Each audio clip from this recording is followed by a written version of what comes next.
I am a bit curious about the topic. I would call it is state of confusion. And listening to Dr. Romney this morning, that's just something I picked out of the conversation. And overall, it's like communication is a biggie. Trying to communicate and explaining communication when you have, for example, like brain fog, a state of confusion after dealing with being around certain type of bad behaviors for long periods of time, whether in a work relationship, whether in an intimate relationship, whether in a family relationship, can really mess you up. So, and I noticed sometimes if you ever feel like, I know I have, I can only, I speak for myself, have been in a state of confusion, whether it's trying to communicate in a effective manner, or say, for example, when doing something, and I've noticed when people do this also, is over apologizing. Oh, I definitely done that. Over apologizing, to avoid backlash, so you don't get yelled at, so you don't get looked down on. And then, like, you ever get that feeling where I trust no one? I don't even trust myself. All that comes from the type of relationships or individuals that come and go into our lives. And then we can, try to get into new, healthy relationships and, notice certain things while we're with certain people. It's like, oh boy, here we go again. You'll feel those memories start to come back up, and it's like, I've been down this road before. Here we go again. I just, it just brings back some of those memories where it's like, it's time to go, time to distance, time to use that barrier, put that barrier up, as we talk about. And it's like when you don't find out who you are as a person, and you're holding back who you are as a person, and when it really doesn't feel good to you, that becomes a problem. And one way to work on those feelings within self is by therapy and doing your own research. Never just giving up and saying, I'm done, So I'm looking at a couple of titles to articles here. One says, can emotional abuse cause confusion? So, like I said, you can have, let me say this. You can have emotional abuse from, like I said, your family, your co-worker relationship, customer relationship, intimate partner relationship. I don't know anything about business, but business relationships, I guess, when somebody does you wrong, things of that nature. So this one, can emotional abuse cause confusion? It says you may experience feelings of confusion anxiety, shame, guilt, frequent crying over compliance, powerlessness, and more.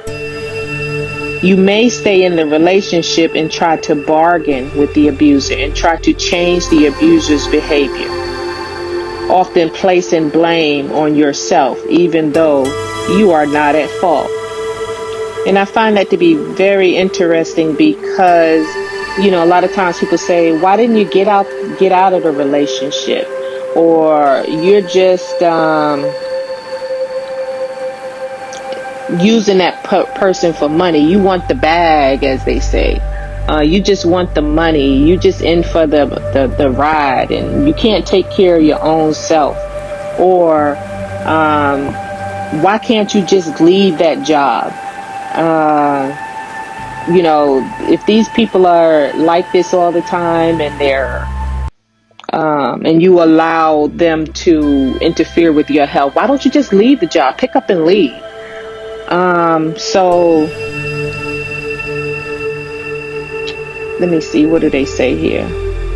There is no clear agreement among experts in the field whether there is a meaningful difference between emotional and psychological abuse. There is some research that suggests that there are slight differences between the two.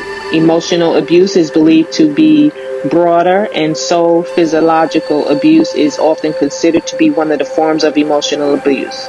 Also, physiological abuse involves the use of verbal and social tactics to control someone's way of thinking, such as gaslighting. No wonder. And that goes back to that word gaslighting. Like, that's a pretty big word there. And that word holds a lot of weight, which is not necessarily the same as other forms of emotional abuse. However, for the purpose of following questions, Women's Law, which is the womenslaw.org is the one that came up with this article, will group the terms together in 3 behaviors.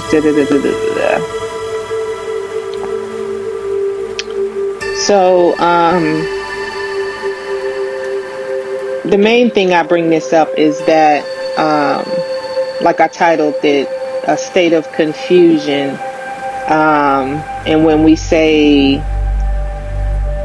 set your boundaries, get away, don't go deep, don't defend, explain, engage, or take it personal when people come at you,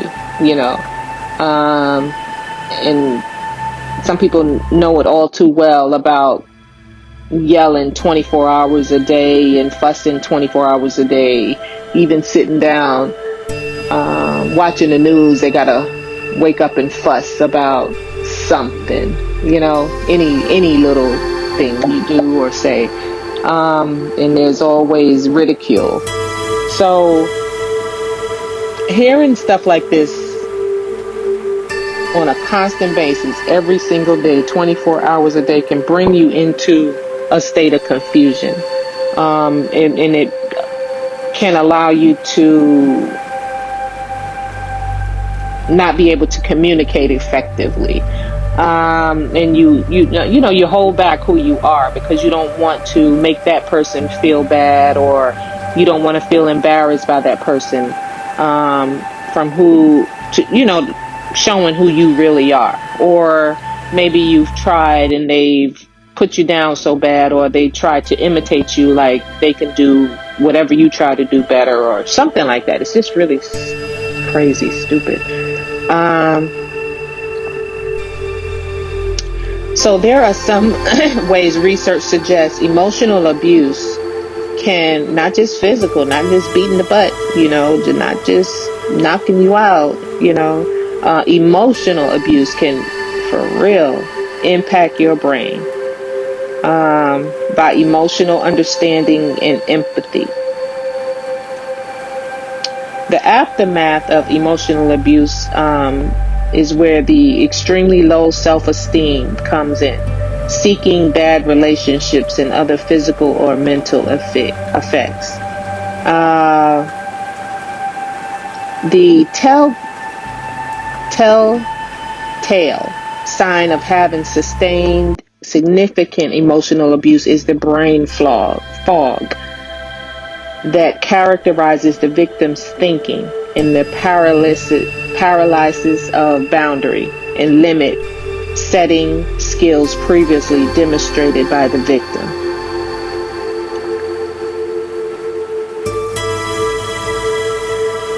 So some of the signs are, like feeling isolated, having self-doubt and guilt, physical symptoms, your body starts to break down, always starting to get sickly within the body. You have difficulty in making decisions, always asking for advice from others. Do you think this okay? Well, how does this sound? How does this look? Self-destructive behaviors where you self-sabotage yourself, those, addictive behaviors, or just doing things that you just don't care anymore, just to make yourself feel good. You think that's gonna, it puts a band-aid on it for a minute as it's making you feel good, and you wind up in what they call self-destructive behaviors. Loss of self-identity is another one. Inability to instill boundaries, and anxiety and depression.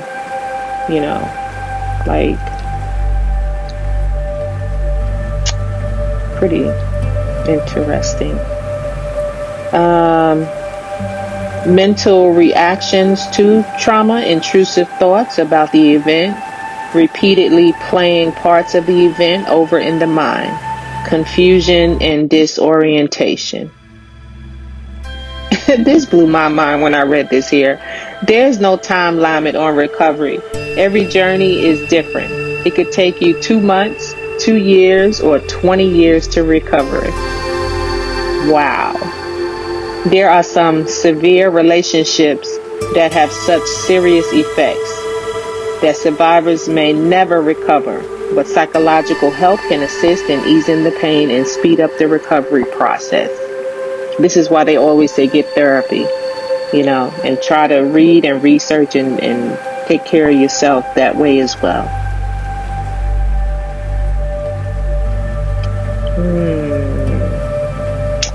So anyway, I was thinking about doing a video on the difference between meditation and rumination, and I think that'll come next. I wanted to read about that a little bit. Peace, y'all. So another thing I wanted to point out is I think I had another topic I wanted to do on taking secrets to the grave, and a little bit as I was reading on that is that you only tell secrets if it's going to harm someone, like a child or things of that nature. And I'm thinking today also is that we keep secrets, or we keep things to ourselves, and because we as people can be very judgmental, and not, especially when we have not gone through some of the things that others have gone through, or can comprehend or understand those things, And so on this topic of confusion and brain fog, I bring up is that sometime in relationships, you don't know, whether work relationship, intimate relationships, family relationships, when you get that jealousy and that envy and that hate and that comparison is so real, like it's so poisonous, to the point where you get out of the relationship, you get out of the job, you get out of the environment, and you realize, well, why am I not feeling a certain way anymore? Maybe, some people have blatantly been served a cup of Clorox, or and then you start thinking like, man, was there, my car has been sabotaged, or things of that nature. And I was noticed the feelings I would get as groggy, and was I really, when people try to feed you, being fed antifreeze, little sips of that every now and when people are constantly trying to feed you and trying to make you eat or drink what they want you to. So that can play a part too in your fogginess and how long you're in that job or in that relationship, intimate relationship, which can add to the state of confusion. So it's huge, but we shy away from these things and we don't talk about these things because of the ramifications that come from them, and because of the safety, and because of many different things. So that is something to think about as well. One thing I can be honest about is that I cringe. You ever cringe when people say you're so nice and you're so this, you're so that? It's like, I don't know, it just brings up red flags for me. And then when you develop I don't think it's hate for yourself, or you develop yuckiness for yourself per se. Yuckiness for yourself, that's crazy. But you develop this nasty feeling within yourself, like, why am I this way? Like, when you love so deep, there's nothing but trouble for you. And even now, today, as I learned so much and tried to get into my mind and myself and self-care and things of that nature, I just recently, someone told me, you're not being nice. You're not as nice as you were. And they was like, bye, or something like that. I was like, what a strange, weird text message, but I felt good because I kind of knew who the person was. I kind of seen some behaviors in this person. And for them to say that to me, I was like, I must be getting somewhere. I must be getting somewhere with, I'm not tolerating the bullshit anymore.